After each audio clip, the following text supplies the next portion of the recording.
Greetings and salutations, viewers and listeners. Welcome to another episode of Game Break.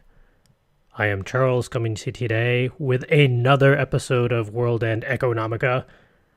Yeah, that's right, we're going back for another round of financial contests, figuring out Hal's worth in, not the world, since they're on the moon, in the moon. And how can we help out Hagana, considering she has lived a very rough life so far?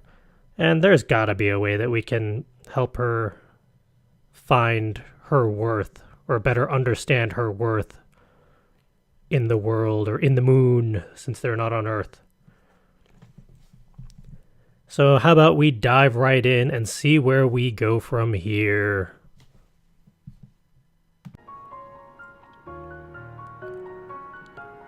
Recently, she's been staying up all late into the night. Oh? You didn't notice? Nope. When I fall asleep, I don't wake up. How nice. I wake up quite easily. You probably don't exercise enough. When I said that, Lisa fell silent and glanced down. Where she looked, to preserve Lisa's good name, I pretended not to see. I wonder if it is... exercise. No, wait. We're not talking about that. What? So, in the end, how was it? How was what? I munched on a spring roll Hagana had dropped. Hagana's program thing. Ah, it was a huge success. Maybe we can aim for the top prize, I said as I was scooping up rice. Hagana didn't really eat much, but she seemed to like Chinese food and always wanted to make sure everyone got the same portions. With her down for the count, I guess the rest was mine. You thought wrong. When I reached out for some steamed dumplings, Lisa hit me. There won't be any for her tomorrow morning.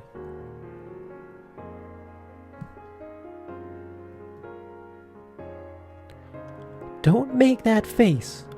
So, a huge success, really. Damn it. Yeah, it's true. Oh? And so the rush of relief. Lisa spoke while looking towards Hagana's room. Then she turned to me and put her own dumpling on my plate. I didn't mean for you to give me yours. Always the stubborn one. Lisa sighed and hunched her shoulders. But I see. That's good. Lisa had a kind of relieved, quiet smile on her face. She stirred the small bowl of soup by her hand with a piece of lotus root. I had a feeling that it wasn't because the program was working and was making money. With my chopsticks still in my mouth, I stared at Lisa a bit. But then she suddenly raised her head. Holding chopsticks in your mouth isn't polite. Oh, shut up. Rude. Swearing, I moved some stir-fry to my plate.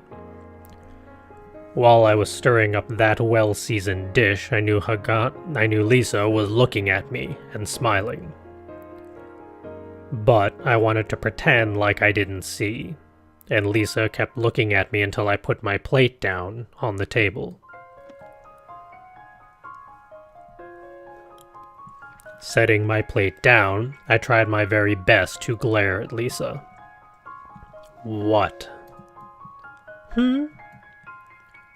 However, all Lisa did was tilt her head slightly. Grown women. It was embarrassing and frustrating, but even so, I didn't hate it. That really pisses me off. I just thought that, wow, that these sort of things happen too. What? Good coincidences. With just that, I had a feeling I understood what she was saying. Well, no. You've done all that you possibly could after all.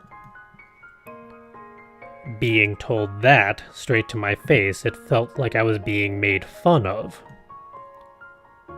Drinking the soup, I hid my mouth. Not particularly. Hehe. Lisa laughed and took a slow, deep breath. If you weren't around, what would have happened to us, I wonder? Not Hagana alone, or Lisa alone, but the two of them together. If I weren't around, what would have happened to them in the church? I tried imagining what that would be like, and could only come up with a wretched image. I'm probably imagining about the same. Just two girls together wouldn't feel very restrictive. But at times things get a bit too heavy. You're young enough to be a girl. When I muttered that, Lisa glared at me with a smile. Jeez. You don't like it, so I don't say, but really, I feel so thankful I almost don't even know what to say. There was that selling the books thing, but there was just nothing I could do about Hagana. I just couldn't find a serious way to answer Lisa's words. And you're saying it right now? Hey, words are difficult things, aren't they? Lisa said cheerfully. Even I could tell that she did it to brighten the mood for my sake. Lisa had really been in a dangerous situation. If she were the type of adult I hated, she would have fawned more, or been stubborn and turned my suggestion down. But Lisa just accepted quickly and didn't even try to push thanks onto me. Even though I knew that I looked like a useless blockhead, she didn't even cut in much when I was dealing with Hagana. At home, in the fields, almost nothing could be done alone. Every day someone got help from someone, and that was natural. There, I saw over and over how great adults behaved. There, I learned to keep thanks to a minimum, to not try to give ineffective help, and staying still was the hardest thing for those being helped. For those helping, I knew they felt more at ease that way. Lisa was being a perfect example of that. However, I also knew that those who were receiving help also felt more at ease if something were requested of them by way of thanks. Especially if they felt thankful. That was why I hesitated. And after my hesitation subsided, I finally spoke. Are you going to do something for me in thanks? I tried to speak gruffly, but was so nervous I stuttered. That might have been partly why Lisa's eyes popped at me. You'd let me? And she asked that back. You seemed like you'd hate it. so I've been holding back. But... Lisa spoke while giving a bit of a troubled laugh. Modesty, self-control, disgusting generosity. I gave Lisa a furtive glance and spoke. For example... That's right. Like a feast or something. Aren't you broke? Cooking is pure feelings. What about you then? Is there something that I can do? Don't hold back and let me know. Saying that, she straightened up. Unlike Hagana, her shapely bust clearly affected the shape of her clothes. In my head, there was that phrase that had been spinning around. Just one phrase. But I didn't have the courage to speak it. Ah. Then Lisa said that and put her hand to her mouth. Or maybe you want to take a bath together. Or something. What are you, stupid?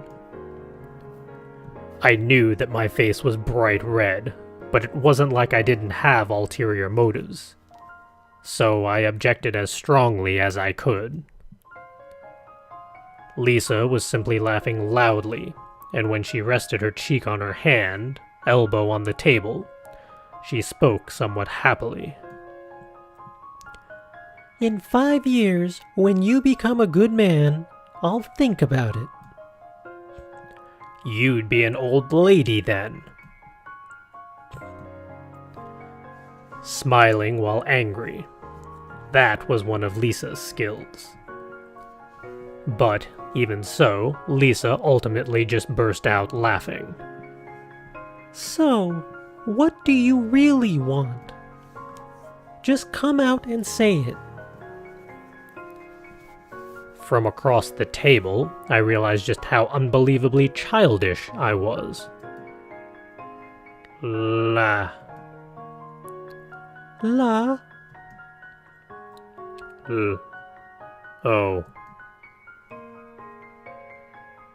I had no idea if I said it clearly. Clearly you didn't. But Lisa became surprised, and then an unspeakably satisfied smile came across her face. Then, with her cheek still resting on her hand, she impolitely ate a dumpling. Looking at the end of the long chopstick, she moved it in a circle. Should I do it, I wonder? It was so obviously on purpose. I almost died of shame. But, finally, Lisa gave a small nod. Keep this quiet from Hagana. When I said that, Lisa gently lowered her eyes. Of course. If boys didn't have secrets, they'd die, right?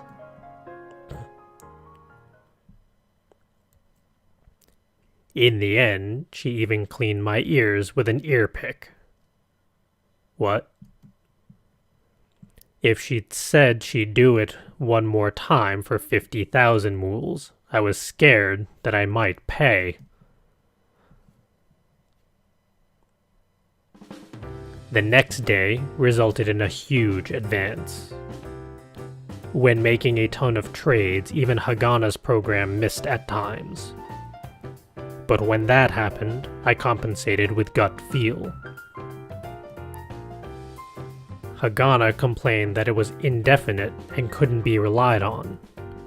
But I had no choice because that was how market sentiment worked. In any case, it took me a lot less effort searching out stocks, so it let me concentrate on trading just that much more. On top of that, the idea of having a tone sound off when the price fell to a good spot was brilliant. If you asked me which was the best part of the program, that might have been it.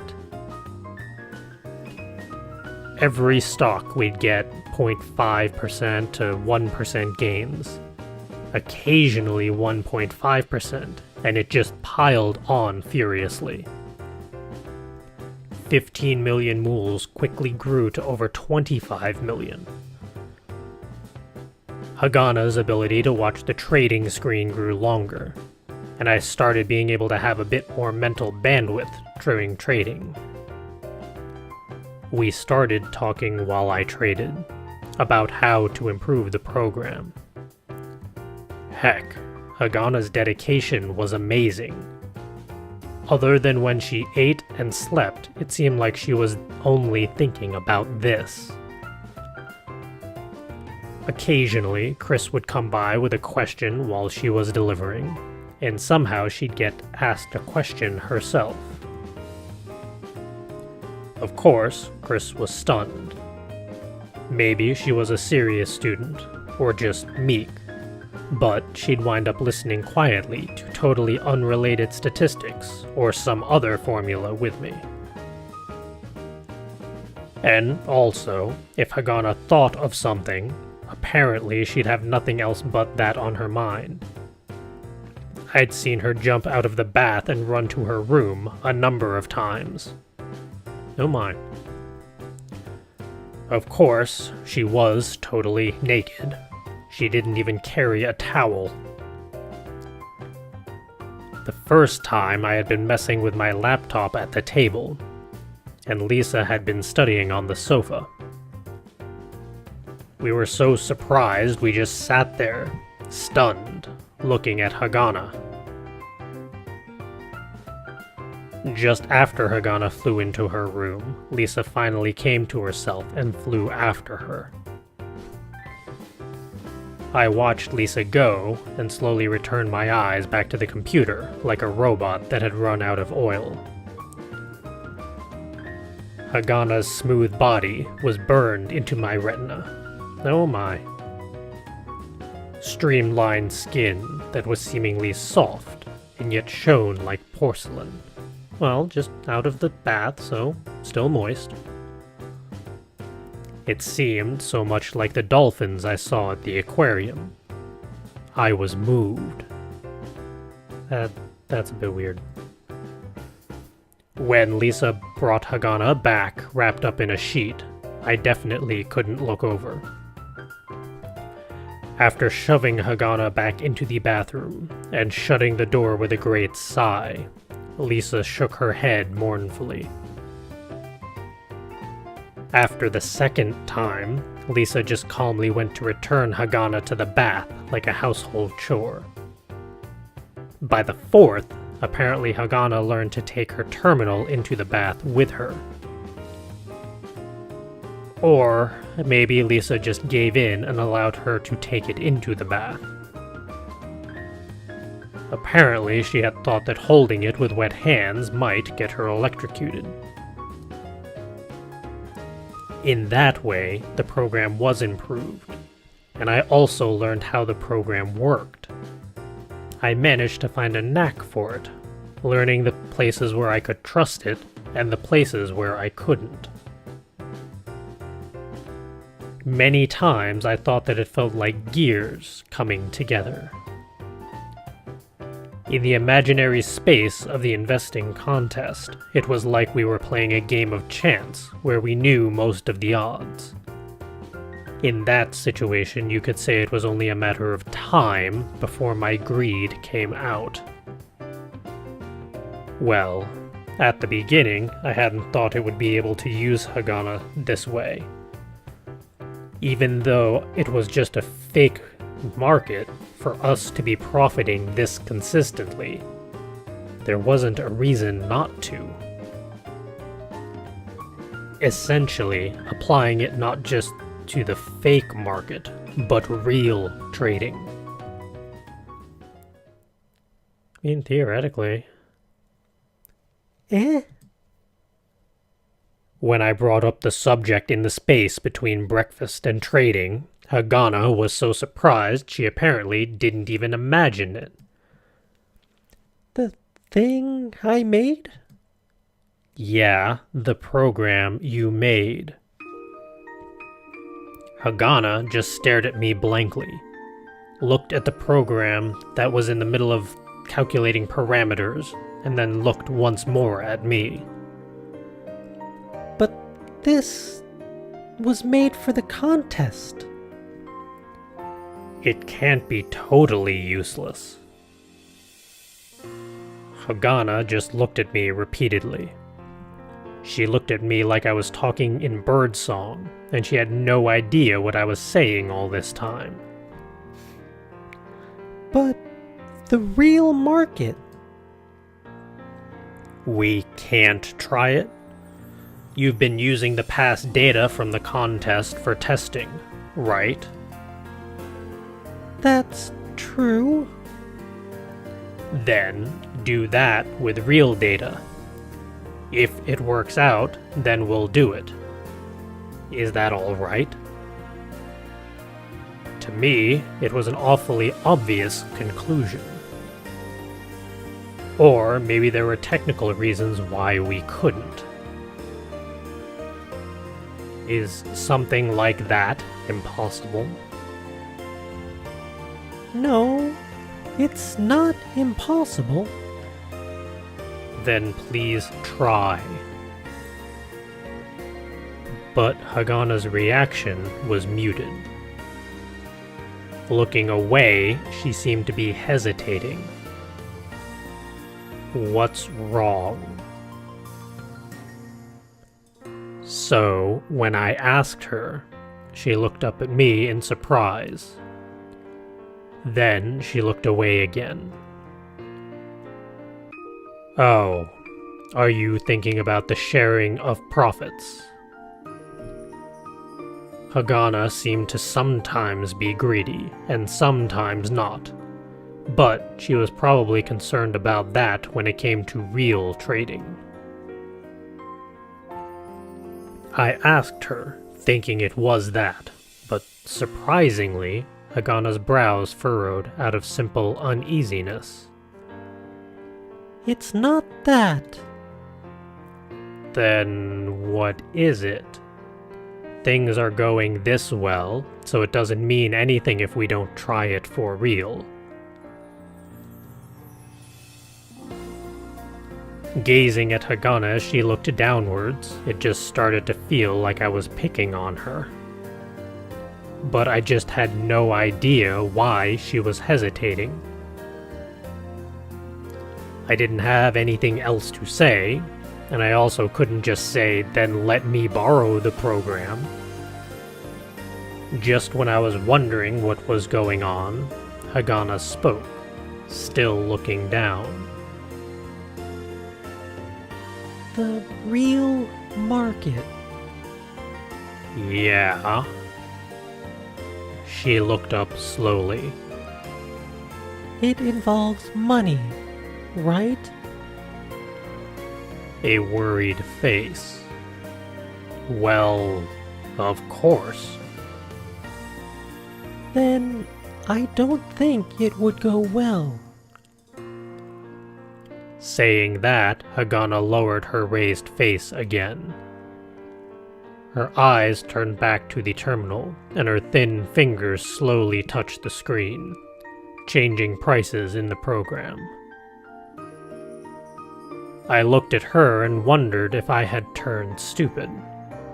I just did not comprehend what she said. What? I don't think it could go well. Hagana spoke clearly, but didn't look up from the terminal. I asked one more time.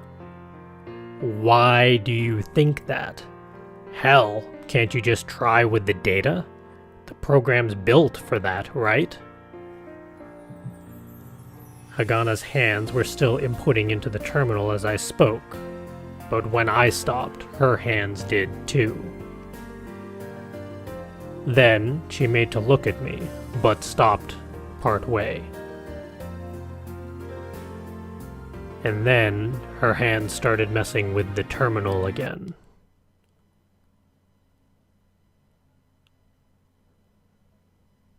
I finally lost it and grabbed her thin fingers with my fists and turned them towards me. Answer me. This thing you made. I really think it's amazing and it's giving results. Not using it in real trading is idiotic. Hagana silently tried to free her hands from mine, but there was no way she could throw off my grip. I let go of her hands, but not because she started clawing or tried to bite. Suddenly, she looked like she was about to cry. Don't cry. I'm not crying. Saying just that, she pressed her lips tightly together. Apparently, trying to hide that she was about to cry, she spoke curtly. I don't think it would work in the real world. It was the same thing. There wasn't any reason. There was something like a firm belief. The old me would simply have gotten angry and shouted, and we'd just have a fight and go nowhere. However, now I knew a fair amount about Hagana. She loved math, and even though the program she made was giving such amazing results in the fake market, she still firmly believed, with no supporting evidence, that it wouldn't work in the real world. It was almost pitiful, kind of self-defense mechanism. Things had never gone well, so they'd never go well in the future. She just didn't want to get hurt anymore holding out hope. That was essentially what she was saying. I remembered what Toyama said. A chick that hadn't even hatched from the shell. I gave Hagana's shell a small jab. It's not a problem if it can fail. Hagana looked at me with unreadable eyes. Her eyes were like pools of thick, black ink. There were demons in the market, as well as tons of pitfalls. Even if you had the perfect theory, it was probably impossible to win every single time. However, if you knew the reasoning behind winning, then if you stood through the end, you should win. Didn't I say, we keep going until it works? Plus, even if we lose, I'm not going to tell you to take responsibility. But if it works, I'd give you 20% of what we make. How about it? There's no downside in it for you, right? It's like that thing, that bonus lottery ticket. Expected value. Hagana said that immediately, then paused. Then she looked up at me. But... She said but again. The shell still held firmly shut. However, from between the cracks, she could hear. I'm scared. It was probably because I was someone who came from a lucky walk of life. I hadn't been bought with money from a wretched country on the harsh earth, nor had I experienced a life where I had to cry in a corner, protecting my head. That's why I wouldn't say that I knew how Hagana felt. But I knew what the words I wanted to say were. I looked into Hagana's eyes, looked so directly I could see myself in them, and spoke. I'm afraid myself. I'm putting my entire fortune on the line after all. You think about what happens if you lost all your money. When my net worth dropped 1%, that was when my body had 1% of it cut off. If you considered Lisa's body to be made of books, then mine was made of money. Hagana looked at my eyes and swallowed like she had a small hiccup. Then she lowered her eyes weakly, her eyes swimming. I was about to shout. However, Hagana's swimming eyes went to my computer screen, and she spoke in a small voice. Trading. Yeah? It started. Alerted by those words, I looked at the screen. Hagana's program would decide what stocks were going to hit today, so there wasn't a reason to rush. In fact, I knew that waiting for the market to start moving a bit and letting it recalculate actually improved the results. That's my eyes were taken in by the screen for an instant, but I quickly turned back to Hagana. However, Hagana may have just wanted some breathing room, even if it were for that one instant. Okay. What?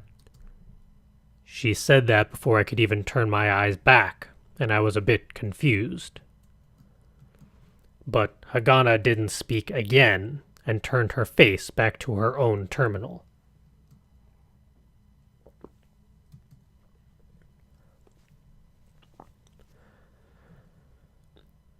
We're gonna have to cut things off there because we are out of time.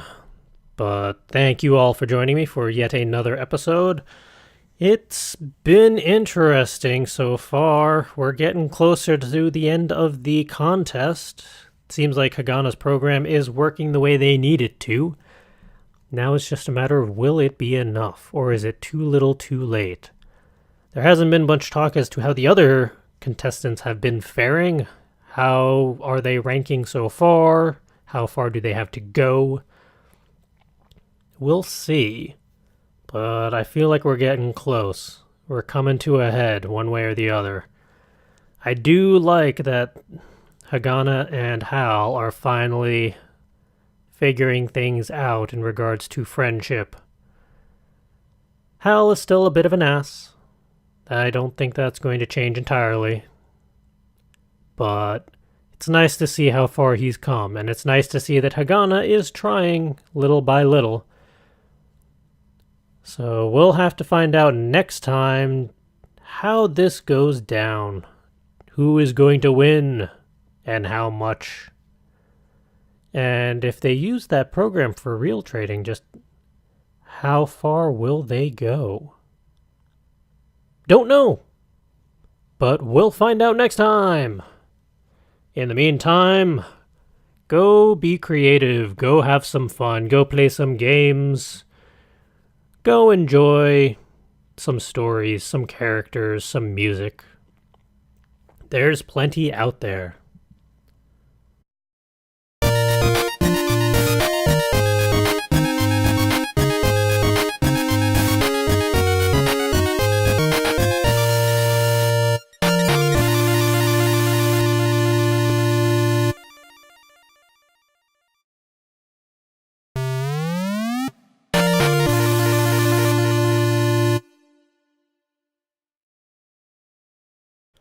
Greetings and salutations, viewers and listeners. Welcome to another episode of Game Break. I am Charles, coming to you today with another episode of World End Economica.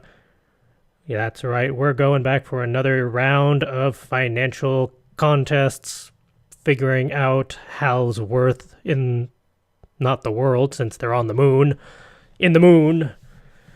And how can we help out Hagana, considering she has lived a very rough life so far? And there's gotta be a way that we can help her find her worth, or better understand her worth in the world, or in the moon, since they're not on Earth. So how about we dive right in and see where we go from here?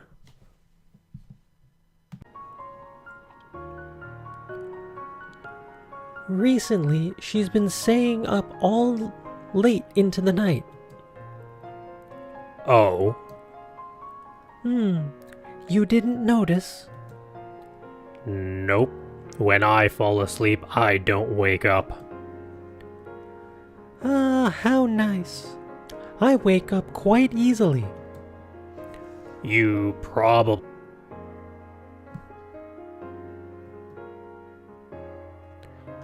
Don't make that face. So, a huge success. Really? Damn it. Yeah, it's true. Oh? Ah, and so the rush of relief. Lisa spoke while looking towards Hagana's room. Then she turned to me and put her own dumpling on my plate. I didn't mean for you to give me yours. Hagana's program thing. Ah, it was a huge success. Maybe we can aim for the top prize, I said as I was scooping up rice. Hagana didn't really eat much, but she seemed to like Chinese food and always wanted to make sure everyone got the same portions. With her down for the count, I guess the rest was mine. You thought wrong. When I reached out for some steamed dumplings, Lisa hit me. There won't be any for her tomorrow morning. We don't exercise enough. When I said that, Lisa fell silent and glanced down. Where she looked to preserve Lisa's good name, I pretended not to see. I wonder if it is... exercise. No, wait. We're not talking about that. What? So, in the end, how was it? How was what? I munched on a spring roll Hagana had dropped.